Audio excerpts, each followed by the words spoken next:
Welcome, ladies and gentlemen, to an exciting, titillating, sanguinous, and sexual, orgasmic... Yeah, that's right. You like it, bitch. Do it again. That's an intro right there. Welcome to Post TAP. What was that intro? I'm JoshAgeddon. I'm concerned for my sanity, as well as you should be.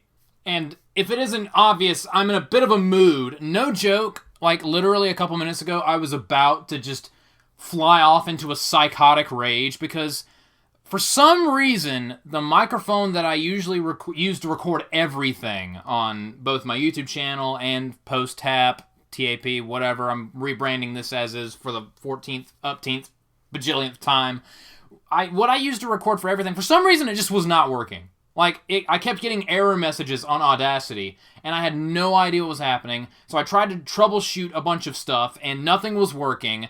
So then I pulled out my old Blue Snowball microphone that I have not used in years, plugged that up, which is what I'm using to record now, and it honestly sounded better than my old microphone, which is weird because the reason why I switched to this other microphone is because the Blue Snowball honestly kind of sucked. Well, after I used the Blue Snowball and it actually sounded better than my old microphone.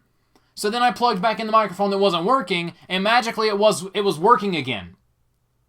So technology, I don't understand. But yeah, my microphone that I usually use stopped working, so I put in my old microphone, and that made my new microphone that was my old microphone, that is the microphone that I'm not using, but because I'm using my old microphone now everything's working.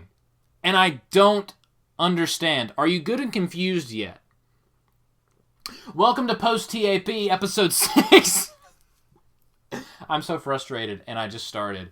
This is going to be a fun episode, I can already tell. And also, if you're watching this on YouTube, you're probably confused, like, why is he putting this episode on YouTube? Where are the other previous 4 episodes? Because episode 1's on YouTube, episode 6 is on YouTube. Okay.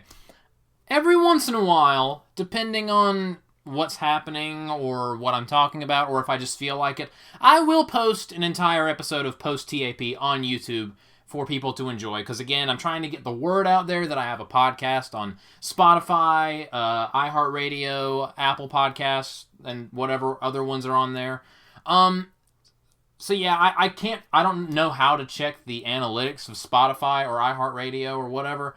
But I know how to check the analytics for YouTube because the view count is literally right underneath the video, so it's kind of hard to miss.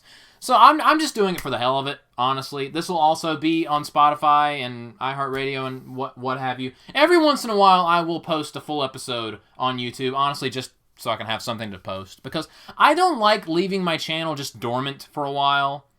Because every time I do that, like especially if I have momentum and my videos are doing well, I take a week off or 2 weeks off, I'll upload something just out of the blue, and it won't really get views because the momentum I built up has subsided, and I don't like it when momentum subsides. I like it when it's maintained. When I like to go with the flow. If you're picking up what I'm putting down, so yeah, I just want some more content. Speaking of which, before I get into what I want to talk about today, because there's really 3 topics that I really want to get into. I want to talk about things that are coming up on the channel. The Totally Awesome Tournament. Yes, the big 32-man tournament that is going on will be starting, unless I have more technical issues, which if there are more technical issues and I have to push back anything, 1, I'm going to be pissed, and 2, I'll let you know on the community tab, and on Discord, and on the Facebook pages. But the Totally Awesome Tournament is going to start next Monday. What is the date for next Monday? The 26th of August, 2024. That is when the Totally Awesome Tournament is going to kick off. Again, it's going to be in blocks. The first 4 matches are block 1, then the next 4 matches are block 2, and so on and so forth until round 1 is completely done. And if I can figure it out, you can follow along whose bracket or whose prediction on the bracket is the best. Because again, as I stated in the video the other day, the winner of the bracket, the winner of the prediction, I will allow them to book a match on TAW or FF or XTW. And again, You pick what game you want me to use, pick who you want to be in the match, pick what kind of match, what brand, whatever. I will leave that purely up to the winner of the tournament, whoever's prediction is the best. If I can figure out how challenge works, then that'll just be easy. If I can't figure out how challenge works, then I'll find a way to keep you guys updated as to who has the best scores as far as the challenge bracket. I'll keep you guys updated because I want to keep you guys updated and along for the ride of the Totally Awesome Tournament, so people can know where they stand and we can have a little bit of a competition here. Because from what I understand, I'm gonna pull it up real quick. From what I understand, at least 11 people have made a prediction for the Totally Awesome Tournament. All right, I'm checking now on challenge. Let's see. Yep, there are 11 predictions right now for the Totally Awesome Tournament. And thank you guys very much for leaving a prediction. I was not expecting to get this many people to participate. So again, since there are a lot of people participating in this, then I want to keep you guys updated as to who has the best prediction so far when the tournament actually starts on Monday. And like I always do as of late, the first block of the Totally Awesome Tournament will start at 9:30 p.m. Eastern Standard Time. It'll be the first 4 matches, and then Tuesday, hopefully, will be block 2. I'm not gonna immediately go into block 3 and block 4 just yet, because I do want to do the first episode of XTW Unleashed and the first episode of FF Power, and then I'll go back to block 3 and block 4. So I'm looking. I guess you could say I'm looking to stretch this bitch out for as long as I can, and you're damn right. Stretching things out makes them feel good. It makes them loose in the caboose, if you know what I'm saying. So yeah, I'll be looking forward to that. If you want to fill out a bracket, down below, as always, fill out a bracket on challenge. See if we can get to 15 predictions. That'll really flick my bean. That'll really tickle my pickle, and I like it when you guys tickle it.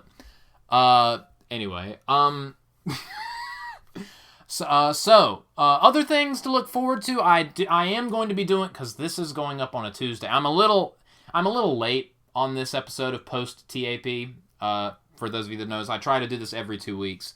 It's been a couple weeks because I changed around schedules. There are usually weeks where I go to my fiance's house, and the week after that I stay at the house. Well, I switched that around the other week, so that's why it's been 3 weeks since the last episode. And I would have done this last night, but last night I worked from 2 o'clock in the afternoon to nearly midnight, so I was just dead tired. That was like a near 10-hour shift at Pizza Hut last night, so I was exhausted, and I just wanted to go to bed. So you're getting this a little late.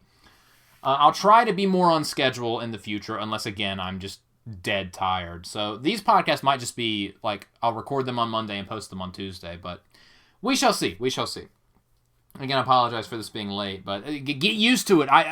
Me having a schedule is a funny joke. It's a running gag on basically everything I do. So yeah, tomorrow, which would be Wednesday at the time of this recording, well, at the time of the posting, I'm so confuzzled. On Wednesday, there's going to be a matchup between Black Frieza and Yusuke Urameshi. So I'll be looking forward to that. And hopefully by Thursday or Friday, I'm not going to go into it well, I'll go into it later, but I'm going to be selective about how I talk about it. But basically, you all know me. I'm a huge Marilyn Manson fan, and he has been on what I would describe as a comeback for the ages. On hopefully Thursday or Friday, whenever I'm done with it, I am planning on doing a big video discussing my thoughts on his return, the music he has been releasing, his live performances, just basically my thoughts on his return. It's not going to be a podcast. It's going to be an edited video with a bunch of dumb shit like I normally do. So I'll be looking forward to that. And of course, the Totally Awesome Tournament begins that Monday. And I might also, since AEW All In is basically their WrestleMania, I think it's this Sunday that All In is happening. At some point, I will do a TAP talking about All In unless I give up while watching the show and decide this shit sucks and I don't want to talk about it anymore. Which is kind of my relationship with AEW. Like, I watched a grand total of 1 match from Forbidden Door out of the 15 that were on the card, which is ridiculous. And I can only imagine how long All In's going to be, so be looking forward to that if I decide to do a review for that show, which I may or may not. So we do have things to look forward to here on the channel. And of course, hopefully 2 weeks from now, I will do another post-tap. But yeah, so now I'm going to get into the things that I really want to talk about. But I guess I'll start off with a funny story. I mentioned that I work at Pizza Hut. My mom actually came to the store the other day. And I was introducing her to my coworkers. And, okay, it's a running joke now that I harass my good friend John on any occasion that I get. When I introduced John to my mom said, and I quote, "Oh, is that the fuzzy bear I hear all about?"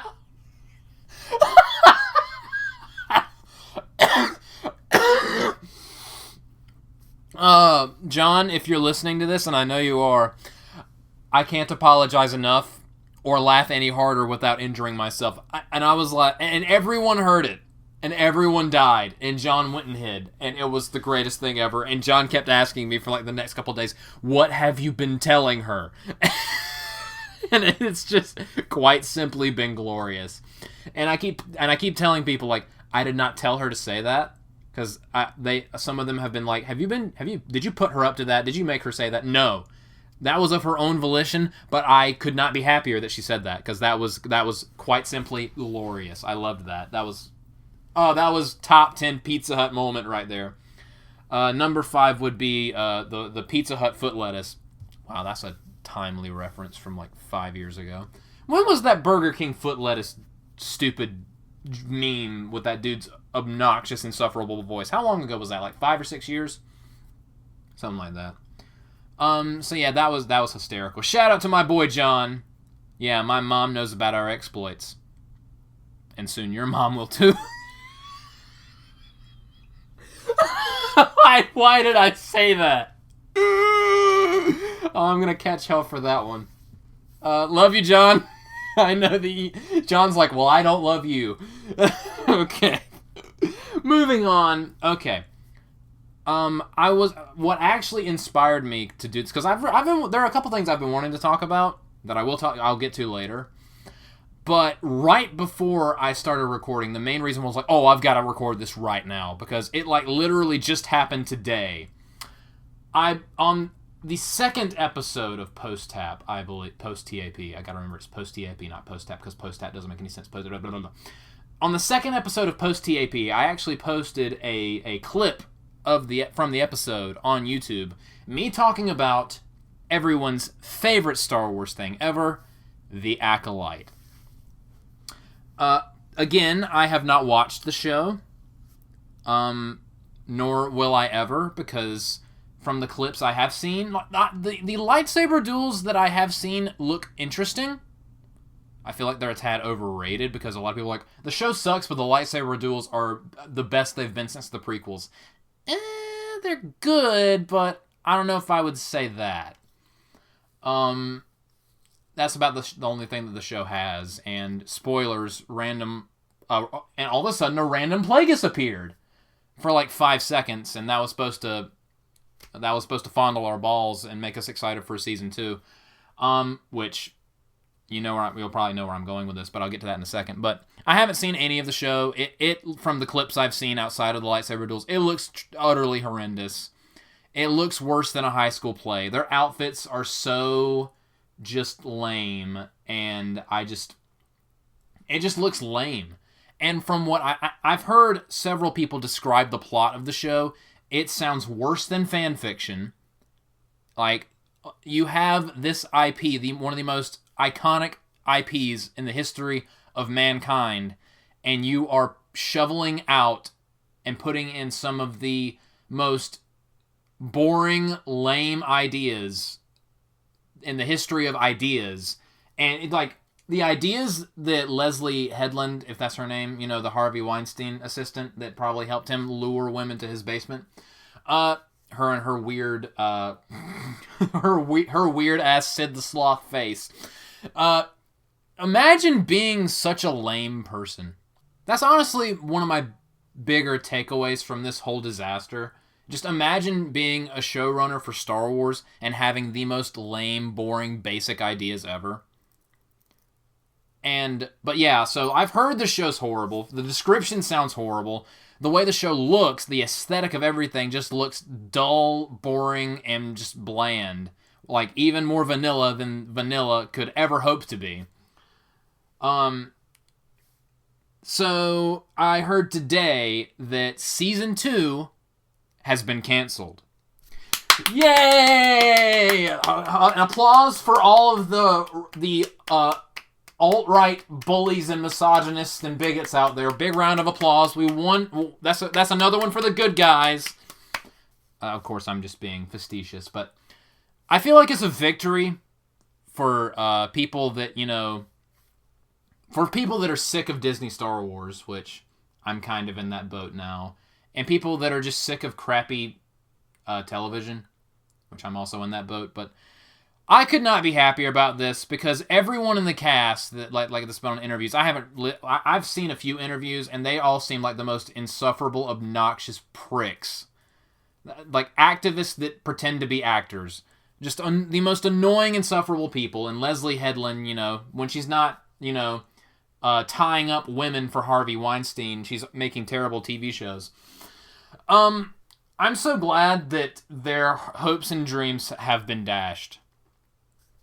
And can Disney just stop? Like, I feel like there's bureaucratic tape and just contracts and whatnot and things that are such as where they have to come out with shows to appease whoever they've signed contracts with, and they have to go to George Lucas's house and give him a hot blowy every now and then to really make sure he gets some bang for his buck. So I feel like they have to come out with shows every once in a while, but can they just not? Can they just rip up the contracts and burn them? Because like I haven't more than anything else, just Star Wars feels like AEW in a lot of ways, where there's no hype, there's no intrigue, and every once in a while there's a diamond in the overwhelming tsunami of rough. Apparently Andor was good. I'm still not going to watch it because he was a side character in a movie that was an explanation for why there was a plot hole in the first Star Wars movie. I don't need an entire series about a side character in Rogue One. I think I brought that up in my discussion of the Acolyte the last time I talked about it, but I'm glad this show got canceled. Because and what really was like, okay, I hate all of these people, was when I think it was Leslie that was like, oh yeah, R2-D2's a lesbian. Motherfucker, R2-D2 doesn't have a gender. He's not. He's a droid. Like he's a robot. I mean, they established in the Han Solo movie that Lando Calrissian fucks his robot. So can we not?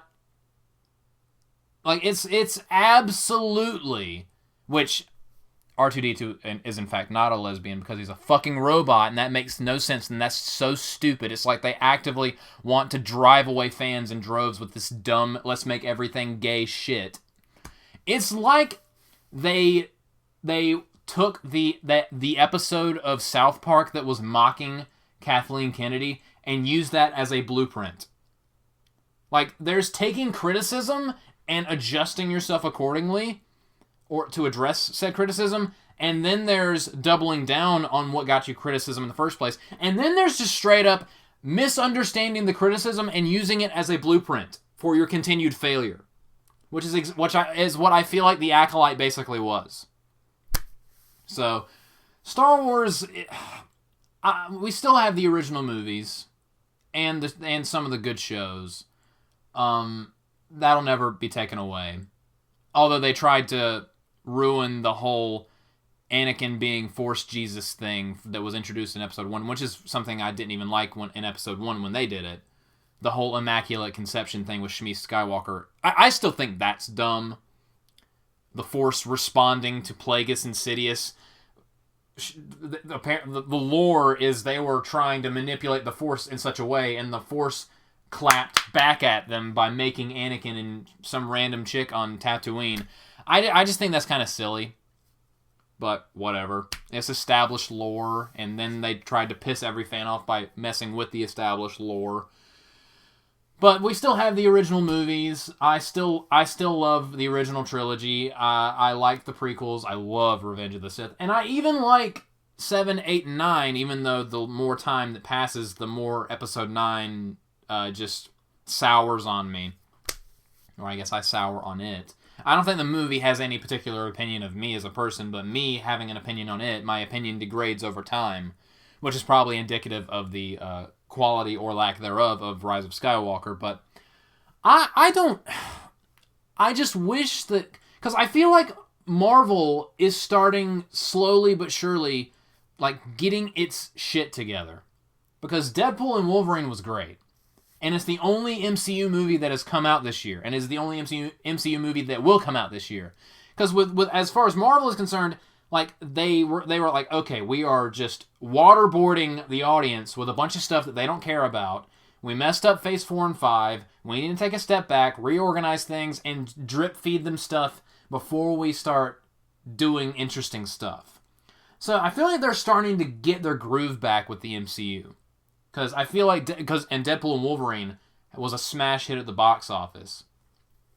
And I'm actually looking forward to what they do with Avengers Doomsday, because they brought back Robert Downey Jr. to be like a weird alternate timeline version of Victor Von Doom, which is, on one hand, it reeks of desperation, but on the other hand, I'm like, I'm kind of interested to see what they do with that. But Disney, do that same thing you're doing with Marvel, the course correcting you're trying to do with Marvel.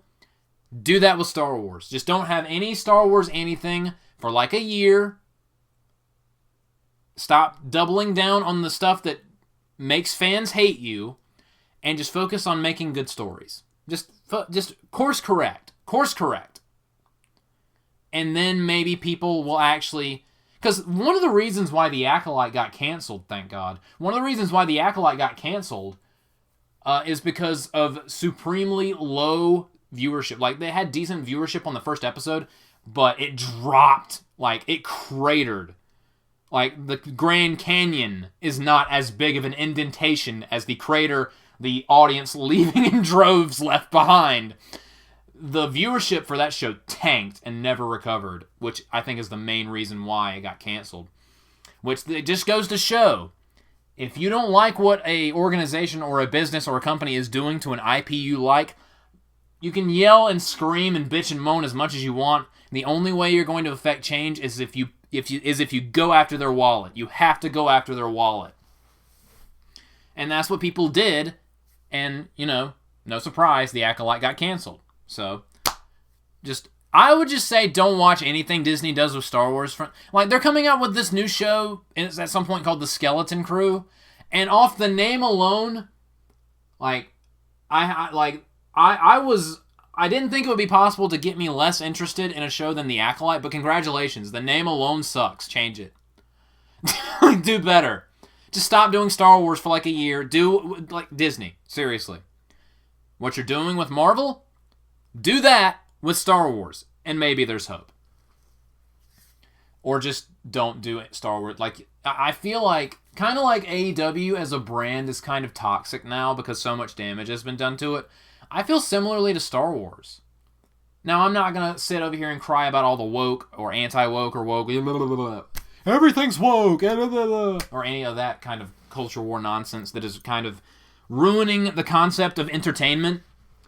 I'm not going to get into all that. But my main criticism is the same thing that was happening with the MCU. Not only are you just, instead of entertainment, it's just sermons on the mount to your audience about how they're all a bunch of white guilty oppressors. Not only is that a problem, but the biggest problem is the oversaturation of the market and just your shows and movies honestly sucking. Because, like, I heard that She-Hulk was terrible. I heard that The Marvels was terrible. I've heard that Secret Invasion, or whatever it was called, was horrible. Acolyte's horrible. Book of Boba Fett, I've heard, was horrible. Like, most of the criticism, like, across the political aisle, like, if you take the woke, non-woke, woke, whatever stuff out of it, the main complaints have been writing, acting, and just the general cohesion of the show and whatever you're trying to get across. So that's the main thing you need to fix. Like, the best thing to do is to start with the oversaturation problem. Like, you've got to make people want it. How can we miss you if you don't go away? You got to make those structural changes. And you got to stop preaching to your audience. Like, you're only appeasing a small handful of people that are terminally online. And you're pissing off a lot of people that are also terminally online. But you're also making casual people go, oh, that's just weird. I'm good. I've got the old Star Wars movies at home. I'm good. Also, I said this in the previous discussion about this. The streaming services are killing IPs. Like bad movies are one thing, but just constant shows is just dry. It's like Shang Tsung sucking the soul out of these IPs and wearing it as a skin. But yeah. So yeah, the Acolyte got canceled. And the egg on the face of every dipshit that was responsible for it is just so hilarious and well-deserved. And I'm not on Twitter/X anymore because it's a depressing dystopia of just a whirlwind of negativity that makes you want to kill yourself. But I can only imagine the celebration that's happening on Twitter/X right now. And I wish I could be part of it. But this is me being part of it, I guess, on YouTube, because YouTube is substantially less of just an endless hellscape of misery than Twitter is. So get off Twitter. That's another thing. Twitter is just a cesspool of awful, and I deleted it. And right after I deleted it, my mental fortitude, I could feel it increasing. Like, I was like, oh, this is happiness. I haven't felt that in a while. So yeah, good riddance, Acolyte. Rest in piss. Speaking of things that can rest in piss, okay. I stated earlier that I'm going to talk about Marilyn Manson, and I will. Those of you that are clicking on this video wanting me to talk about Marilyn Manson, hold your horses. A different band that I also like came out with music. A new song like a week or 2 weeks ago. And, oh boy. Man, I've been wanting to talk about this because I have some opinions. I want to preface this with, I love Skillet. They're a good Christian rock band, and they've had a lot of hits in the past. Monster, one of my favorite songs. Hero's really good. Whispers in the Dark is really good. Comatose is amazing. Awaken Alive, a great song. Kill Me, Heal Me. It's not the world's greatest song, but I liked it when I was younger for some reason. It really hasn't aged well, but they're kind of generic, I won't lie. A lot of their stuff sounds and feels the same, but I like them. And I like Christian rock in general. There are tons of Christian rock bands that I love. Like, my favorite is Pillar. I also love Cutlass. I love DC Talk, even though they broke up. I love Audio Adrenaline, even though they broke up. I love Toby Mac, even though he's more Christian hip-hop. Let's see. I love Thousand Foot Crutch. I love Reliant K. There's like 2 Casting Crown songs that I like out of their entire discography. Mercy Me is pretty good. There are lots of good Christian rock bands out there. Again, Pillar is my favorite, and Skillet is one of those. Unfortunately, they came out with a song the other week that, in my opinion, should be an easy contender for worst song of the year, perhaps even decade. They came out with a song appropriately named Unpopular. And yikes. John Cooper, I don't know what the hell you've been smoking, but I would like for you to stop.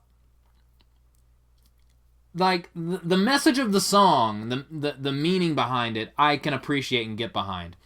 Even though the idea, like the song's basically about doing your own thing in spite of what other people say, and being and basically embracing being unpopular. Now that's a message that has been done a million times before and will be done a million times from now. Like my second favorite band, Black Veil Brides, that's basically their entire brand. Thing is though, their songs are actually good. And, you know, their lyrics are good, and they attack it from different angles.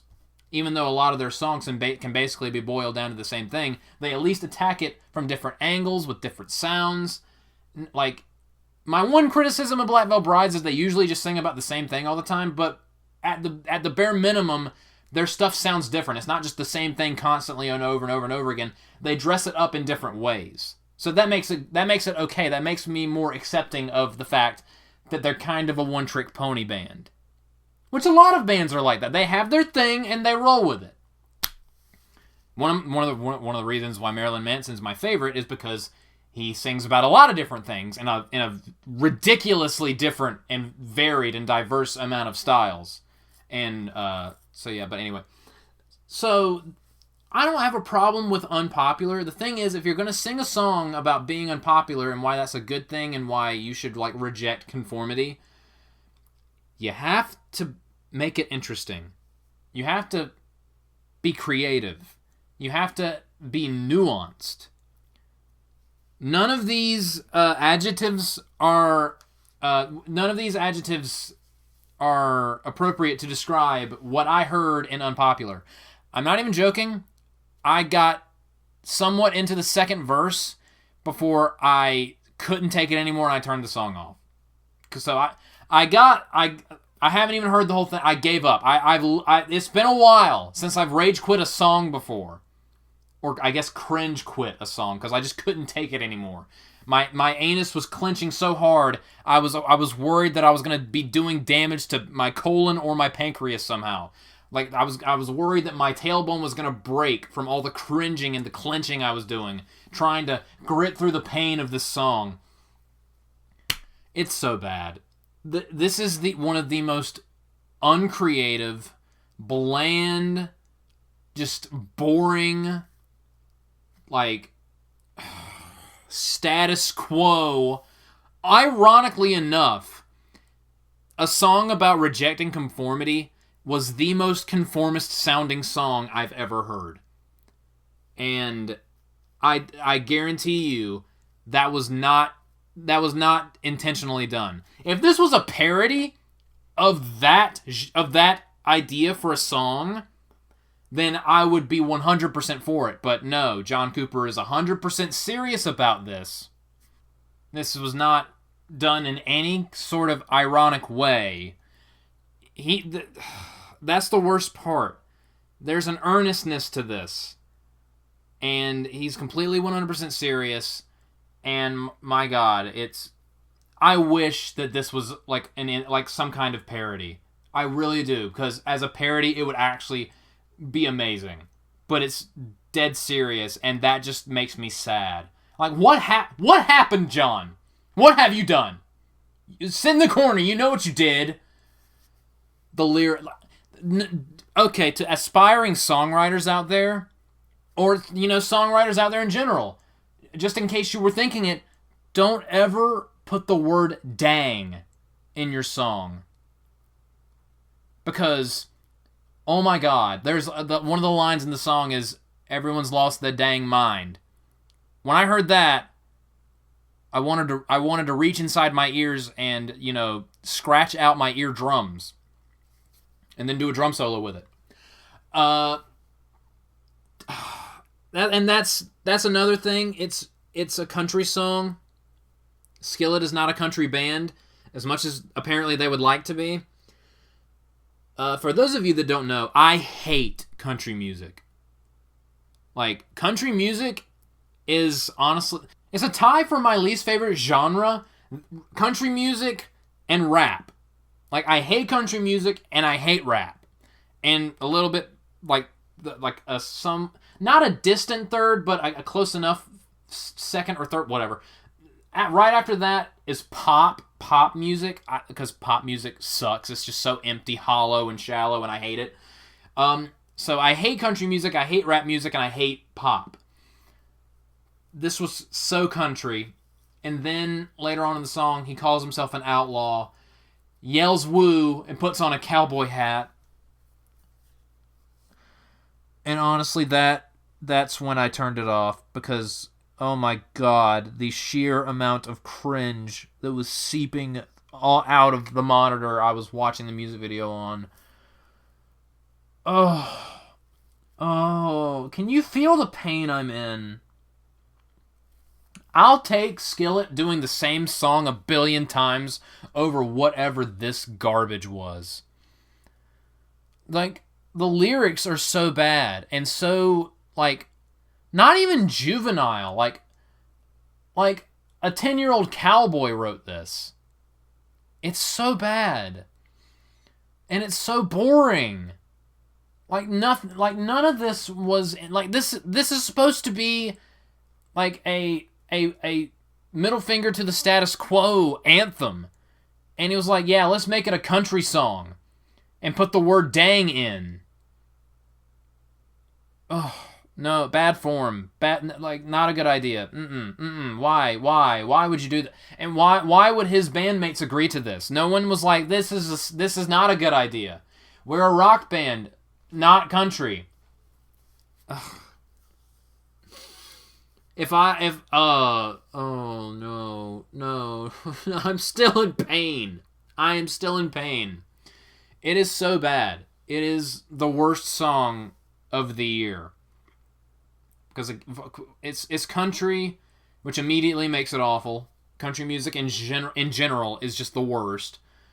I'd actually rather have a root canal in slow motion than listen to a country song. The lyrics are lazy and bland and just so tired. Like, the concept of the song is boring. And it's one of those things where if you're doing that concept, you have to make it interesting.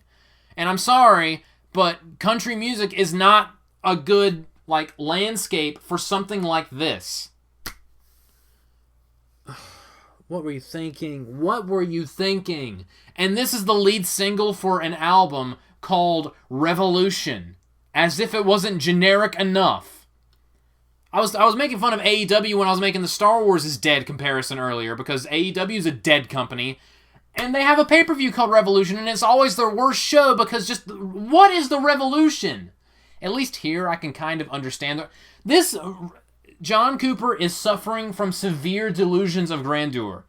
This ain't gonna do it. This is not going to turn the tide in the culture war that he thinks it's going to. You have to be biting. You have to be satirical. You have to be ironic. You have to be aggressive and vicious. Like Marilyn Manson in his heyday, funnily enough. Marilyn Manson back in the day was the epitome of counterculture. He pushed buttons. He pissed people off, but he was existential. He was philosophical in his lyrics and his approach. And it wasn't even just him. Like 9 Inch Nails back in the day, they were the same thing. There were so many artists that like that.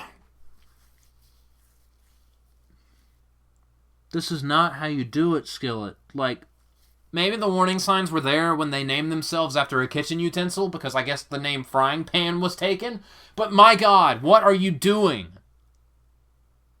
And I say this out of love. Because I love Skillet. I really do. They're a good band. Like, what have you done? I would say they massacred my boy, but they massacred themselves. Someone said let him cook, and then he proceeded to burn the kitchen down. What is happening? Why have you done this? You're not a country band. Stop. Like, take the cowboy hat off and shoot it. Set it on fire. Throw it away. Piss on its ashes. Go back to making generic rock music. That's what you're good at. Generic rock music. That's fine. Like, that's your thing.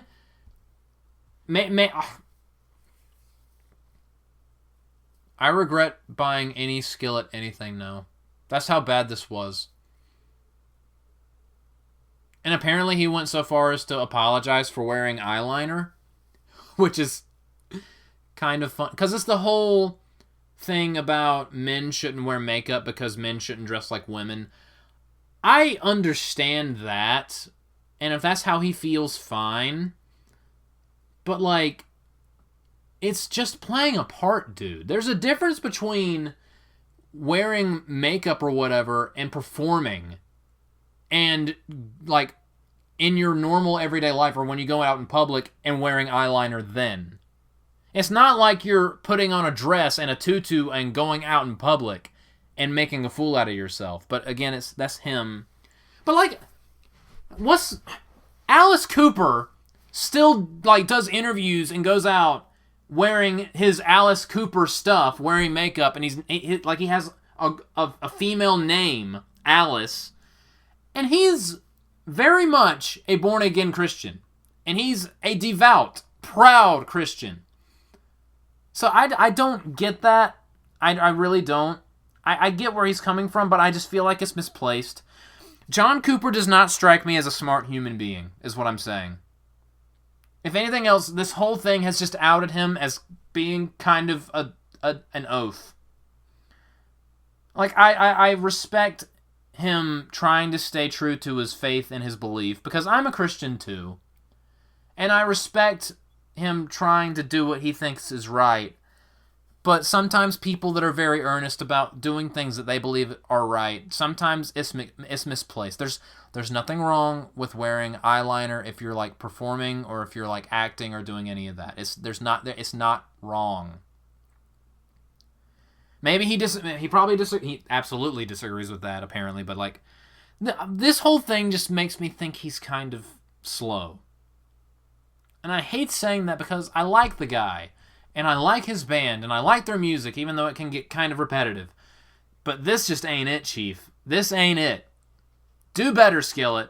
Do better. You make me sad. You make me sad on this fine day. Now we're going to get to some new music from a band that I like that came out recently that's actually good, that doesn't make me contemplate the meaning of my own existence on this hellscape known as Earth. Marilyn Manson is back, ladies and gentlemen, and it is fabulous. The return of Marilyn Manson has just been nothing short of amazing. Like, holy cow. Okay, so, and again, I am going to do, like, a full-fledged edited video where I'm going to talk about things in detail, like, again, I'm not going to try to give too much away, but there is going to be a video coming up soon where it's going to be about his return and my thoughts on it. But I am going to talk about it a little bit on this before I close this episode of Post TAP. So a couple Fridays ago, came out with As Sick as the Secrets Within. And that song is an absolute banger. And I actually uploaded a podcast several months ago. It was an episode of TAP. I think it was episode 101, where I was talking about the possible return of Marilyn Manson, because it was still very much just rumor and innuendo back then. And that video's got like over 1,000 views. So if you watched that and are listening to this, I very much appreciate it. I still can't believe how well that video did, that episode of TAP did. But I was like, if he comes back, I want him to be pissed off. I want him to be biting. I want him to be furious. I want him to be like Antichrist Superstar Hollywood reincarnate. Which we did eventually get that, but I'll get to that in a second. As Sick as the Secrets Within, you know what? I'm glad he started off with that. Because even though I'm glad that he decided to focus on his sobriety first, before going into flipping off his accusers and basically telling them to go fuck themselves, which I approve of that. I want him to do that, but I'm glad that he focused on his sobriety first, because for those of you that don't know, I'm a teetotaler, which means I never ever drink alcohol. I've never had alcohol before in my life. I'm 26 years old, and that was by design, because in my opinion, alcohol destroys lives, and I feel like Marilyn Manson would agree with me on that front, because if you've seen him the past decade, he looks kind of bloated, and if he kept going the way he was going, he probably would have ended up dead in a few years. So him getting off of that and getting off drugs, like, I've also never done drugs before. I've never smoked. I've never done any of that stuff before. I'm glad he did that, because he basically saved his life. So I'm glad that he made a song about that. And it was bold and very introspective, but also like wrapped in metaphor. Just lyrically, I was bitching about Skillet's unpopular song. Just so funny, just Skillet's unpopular song. I feel like a lot of people are going to respond with, like, what, all of their songs? No, I mean the song unpopular. But I get the joke, though. This is, like, the complete opposite side of the spectrum, where I was saying unpopular is lyrically lazy, boring, and flaccid. This, As Sick as the Secrets Within, a whole different story. Like, I was erect listening to that song. Oh, the beat was amazing. The where he goes from the pre-chorus to the chorus, the do-do-do-do-do-do-do, that, I nearly crapped myself when I first heard that. Oh my god, it's so good. And I'm just happy that he's embracing sobriety. Like, my favorite artist coming out saying, hey, alcohol almost killed me. Drugs are bad. Like, that makes me so happy. Because I'm very much anti-drinking, anti-smoking, anti-doing drugs. So my favorite artist basically coming out and just saying that puts a huge smile on my face. And it's kind of funny because that song, like, it sounds like a hybrid of We Are Chaos and Mechanical Animals a little bit, with something completely new and different peppered in. It honestly kind of sounds like Julian Kay. Like, one of my favorite albums is Julian Kay's Death to Analog. It kind of sounds a little bit like that, and that's not a diss or anything. That's a positive, because I love that band. But it sounds really cool. But thematically, because basically Mechanical Animals is an extended anti-drug PSA. So it's funny, like, and you can tell that he also feels that way because his tours that he's been going on, because he's done several at this point, he usually closes with Coma White, which is one of the most anti-drug songs he's ever written. So yeah, all of this is to say is I'm just proud of the guy. Like, and I'm glad that he's focusing on that a lot. Although I'm sure that he can't focus on the allegations as much, because a lot of that's still wrapped up in court, and there's a lot of legal stuff. Like, I'm sure there are a lot of things that he would love to talk about, but he can only allude to. Which, I mean, yeah, there might be things in place where he, like, legally he either can't talk about, or his lawyers have told him it would look bad if you talked about them, and you probably shouldn't talk about them. So, yeah, I loved As Sick as the Secrets Within. And then he came out with, last Friday, Raise the Red Flag. Bruh. That song's a banger, too. I like As Sick as the Secrets Within more, but Raise the Red Flag is the anger I was looking for. That song is great, too. And yes, it does. I feel like it does directly address his accusers and the people that have turned against him. But again, there's metaphor and things are implied instead of outright stated. You see, John Cooper of Skillet, that's how you do it. In music, it's way better and way more compelling and way more interesting if you allude to things. You make inferences. That way people can draw their own conclusions, and basically they can interpret what you're saying in different ways. Like, it's clear that Marilyn Manson is referencing who he's talking about. But it can also be applied to different things. That's a true artist right there. You outright stating things in the most boring, bland, laziest way possible, that's embarrassing. Like, the John Cooper that wrote Monster and the John Cooper that wrote Unpopular is not the same guy. I want the Monster back. Which is funny, me saying that, because Monster Energy is my favorite. I would love to have a Monster right now, but I've already had one today and I don't want to die.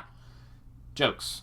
But yeah, I love both of these songs so much. Although I do have a slight critique of Raise the Red Flag. The second verse, when he says, idiots make up things to praise, or I butchered that, but that line in particular in the second verse, they kind of cranked the auto-tune out the wazoo to the point where it's a little distracting, and I wish there wasn't so much of an effect on his voice during the chorus, where I don't hate it, but I feel like they could have dialed that back a little bit, because it kind of overpowers his voice a tad. I wish they could have pulled back on that a little bit. But I also feel like he's trying to protect his voice, and they put that on there to make it more intense sounding or more interesting sounding. Like, because you can tell he's actively trying to protect his voice now, which I respect that. So that's only a slight little criticism I have of Raise the Red Flag. I just wish that the effects on his voice, not completely scrapped, but just dialed back a little bit. Not outright thrown out. I don't want to be misconstrued. I just wish that they dialed back the effects on his voice just a little bit, so we can have more of him shining through with the effects accompanying it to lift it even higher, whereas I feel like the effects were put on as a handicap. Just a little bit. It's a little bit much for my taste. If you love it, if you don't have any problem with that, then more power to you. And again, I'm not saying it sucks. I just think that they should have dialed it back a little bit. That's all I'm saying, just a little bit. There wasn't anywhere near as much of that on As Sick as the Secrets Within, and that's why I think that song, that's one of the reasons why I think it's superior. Because As Sick as the Secrets Within is way more metaphorical. And yeah, it's obvious that he's talking about, his battle with addiction, but again, it can also be applied to other things. Like, it's, again, very metaphorical. Raise the Red Flag is more direct, while still being metaphorical. So I like Marilyn Manson's more metaphorical stuff, instead of him outright, like, being antagonistic and confrontational. Which, I like it when he's antagonistic and confrontational, don't get me wrong. But I just think that he did a better job with As Sick as the Secrets Within. But if you like Raise the Red Flag more, then again, more power to you. I'm not even going to tell you you're wrong. They're both great. I only have one problem. Me wants the whole gosh dang album. I want it inside me. Now. Thank you. That's been my TED Talk. Not enough album. Although apparently we're getting another music video, because the person that made the music video, or like directed it, replied to someone on Instagram, I think, saying that they recorded multiple I think he said they recorded 3 music videos in 2 days. So we have another one coming, and on the single for Raise the Red Flag has not only just the song, but it also has As Sick as the Secrets Within, and a third song called Front Toward Enemy. So apparently we're getting a music video for that. That might be the third single, which is another thing. I hope that there are multiple singles, because as of late, like with We Are Chaos, there were only 2 singles. Don't Chase the Dead and We Are Chaos. And that usually kind of lets you know that it's going to be a shorter album, because his last several albums, We Are Chaos, Heaven Upside Down, and The Pale Emperor, have only been 10 songs. Like, they cut off a hard cut off at 10 songs. I want this album to have at least 12 to 13. Please, if it's just 10, fine. But I'm going to be a little selfish and ask for 13. That's just a solid 13. I would love that.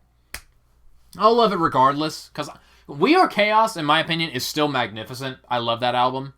It might be a little heretical for me to say, but I love it more than I love Antichrist Superstar. It's my number 3 album of his. If you want to know my entire ranking of Marilyn Manson's discography, well, there's a video on my channel from a couple years ago where I rank all of Marilyn Manson's albums. So go watch that. And that video also has like 7,000 views, which is crazy. And my hair also looks awesome in that video, so just saying. I'm growing my hair back out. It's kind of short right now, but we're getting there. We're getting there. Someone told me I looked a little bit like Twiggy in that video, so I don't know how to feel about that. I'm sure they meant it as a compliment, but I'm just like, I'll take it. So yeah, I am so excited for what happens next. And again, I am going to make a longer video talking about Marilyn Manson's comeback, where I'm going to go more in depth, more in detail, and I am going to give an opinion on the allegations, although I'm not going to spend too much time on the allegations set forth a couple years ago by she who shall not be named, because she does not deserve to be mentioned. By the way, if you want a succinct breakdown of this whole hoax, all this bullshit that Marilyn Manson's been having to deal with, go over to Colonel Kurtz on YouTube. I will leave a link in the description. She has been documenting and following and basically debunking this whole scandal since it started, honestly. This whole Me Too hoax that she's been covering for years. And she's done a fantastic job. Basically, like, not just going on and saying, I'm a fan of Marilyn Manson and I say he's innocent because reasons. No, she actually, like, has screenshots, documents. She's had interviews with people that know and have met and have been close and personal with Marilyn Manson. She has receipts. She has so much evidence that it, like, honestly, if you watch her long enough and you still think Marilyn Manson's guilty, that means that your support of the accusers is definitely an ideological one. And you should probably go see a therapist. Seriously, don't, whatever you do in life, don't let your own adherence to your ideology supersede factual information and what's actually happening. Like, I don't care if your ideology leads you to believe that 2 + 2 = 5. We live in a world where 2 + 2 = 4. So saying 2 + 2 = 5 and just getting angry when people don't agree with you, it makes you look stupid and demented. So stop that. 2 + 2 = 4. And I fully 100% believe that Marilyn Manson is innocent, and she who shall not be named is full of horse shit. It is no different from Johnny Depp and Amber Heard. So definitely go check out Colonel Kurtz. She's amazing, and she actually got to meet him, so I'm insanely jealous. Oh, by the way, I almost forgot to mention, Marilyn Manson has been on tour. He has looked better than he has in over a decade. Like you could tell he was kind of slipping a little bit as far as his live performances during the High End of Low era in 2009. Like, even in Eat Me, Drink Me, he's sounded less like himself. But for the past several years, his performances have honestly been kind of embarrassing and just not up to par and just... But these performances, as of late, like on his current tour with this whole new band, he has Reba Myers from Code Orange. He has some other people whose names escape me at the moment. I'm going to actually look up, what is his lineup? Marilyn Manson lineup 2024. All right. Tyler Bates is on guitar, the guy that helped him produce Pale Emperor and Heaven Upside Down. Matthew Montgomery, who is on bass and backing vocals, and Jill Sharon, who is on drums. Yeah, his whole new crew, they're fantastic. And just watching, I've seen several of their entire set lists, is great. He can't quite scream the way he used to, although I do think that it's more that he's trying to protect his voice, because he's in his 50s. He's not crazy, insane, lunatic Marilyn Manson of yesteryear, back when he was in his late 20s and early 30s, where he could afford to rip the shit out of his throat. But I respect that he's trying to protect his voice. But he's definitely has a teeny bit more of a subdued performance in that respect. But he's energetic. He does not look like disoriented, whereas like he would honestly in previous years he would just kind of slosh around on stage, looking more like a confused person than a active performer. But like no, he looks like he's having the time of his life. And he looks like he's lost like 50... He looks 20 years younger and he looks 50 pounds lighter. It's ridiculous. I'm so proud of this dude. Not gonna lie. Because I first became a fan in like somewhere in 2018, which is right in the midst of his era of not looking all that great. So, but yeah, I'm glad that he's doing better now. His performances have been outstanding. And he's slowly but surely introducing his newest stuff, like As Sick as the Secrets Within and Raise the Red Flag, into these new performances. And it's just been great.